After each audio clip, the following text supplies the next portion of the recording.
Home court ng Koshigaya Alphas laban sa team ng Shimane Susano Magic at game din na nga ulit bukas. Narito ang isa pang preview natin kung ano ang nagawa ni Kai laban sa team ng Shimane Susano Magic noon. Dalawa ang bantay ni Kai Sotto pero mismatch sa height, kaya naman na-recognize ni Kai ang mismatch tapos malapit pa siya sa basket. Kaya naman konting ikot lang, konting angat na pag-iwanan na ang dalawang defenders. Unstoppable si Kai sa loob ng paint sa opensa, lalong lalo na kung maliliit ang nagbabantay sa kanya. Hindi nila maabot ang bola sa kamay ni Kai Sotto. Hirap nga rin ang mga import kapag ganito kadikit ang depensa ni Kai at napapa-fade away sila para makalayo dito kay Kai Sotto pero mahaba si Kaiju. Kaya naman hirap rin ang opensa ng kalaban malapit sa basket kapag si Kai Sotto ang nakabantay. May nabiktima pa nga si Kai sa kanyang fake pass noon. Yung defender nalito na kung nasaan na yung bola at tawanan rin ang mga commentators. Sa play na ito yung gusto natin sa mga ilan sa naging kakampi ni Kai Sotto. Nakikita nila ang mismatch malapit sa basket at pinapasa nila kaagad kay Kai Sotto. Tapos Kai Sotto naman walang sinasayang na oras, bato kaagad ang bola sa ring para sa mabilis at epektibong opensa. Butat ang inabot ng kalaban sa play nito mula kay Kai Sotto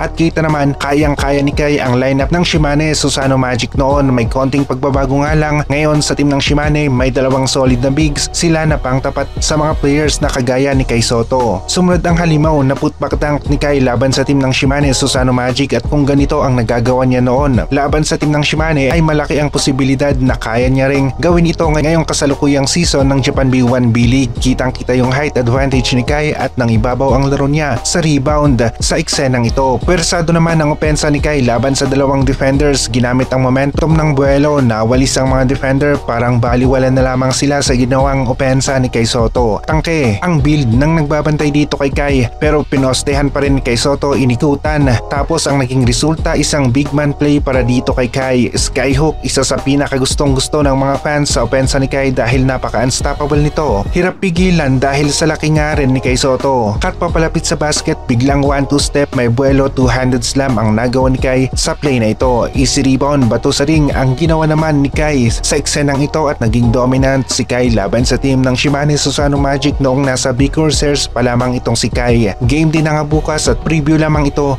ng ilan sa mga plays kung ano ang nagawa ni Kai laban sa team ng Shimane Susano Magic noon at naging dominant si Kai at kaya rin niyang maging dominant ngayon laban sa kasalukuyang lineup ng Shimane.